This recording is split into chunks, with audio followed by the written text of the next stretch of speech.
Ce vendredi 8 mai marque le 75e anniversaire de la victoire sur le nazisme, mettant fin à la Seconde Guerre mondiale en Europe.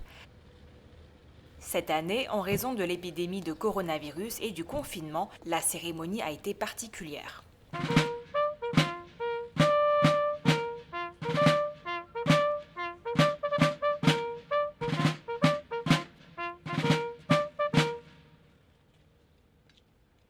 Alors que Nicolas Sarkozy et François Hollande attendaient sur la place de l'Étoile, à côté de la tombe du soldat inconnu, Emmanuel Macron a débuté la cérémonie à 10h45 en se recueillant devant la statue du général Charles de Gaulle sur les Champs-Élysées quelques mètres plus bas.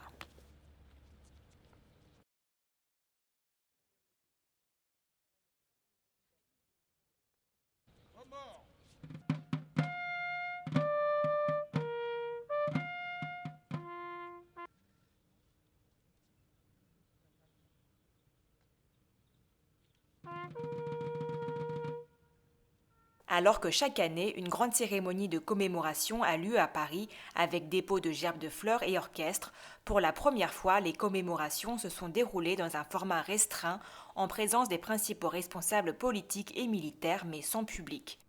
C'est une première dans l'histoire de France.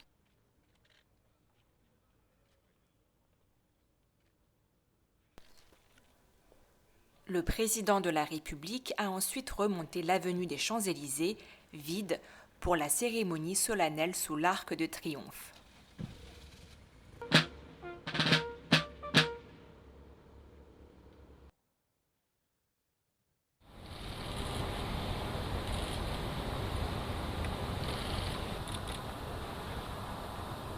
Les mesures de distanciation ont été appliquées, permettant aux responsables présents de ne pas porter de masque. Cela a aussi été le cas pour le dépôt de gerbes ou le ravivage de la flamme du soldat inconnu que Emmanuel Macron a effectué en présence d'un seul porteur de drapeau avec un glaive désinfecté au préalable.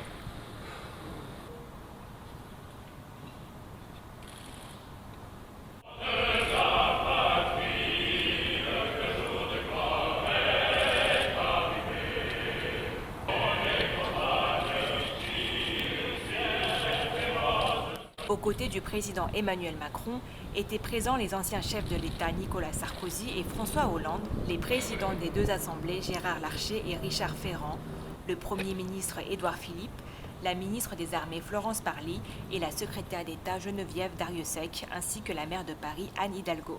Les armées étaient représentées par leurs plus hauts responsables, dont le chef d'état-major François Lecointre.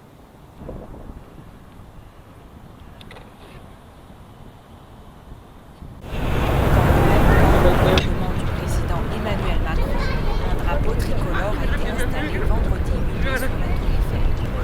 Le drapeau restera une semaine. Le président de la République a demandé à ce que chaque Français arbore un drapeau tricolore à sa fenêtre.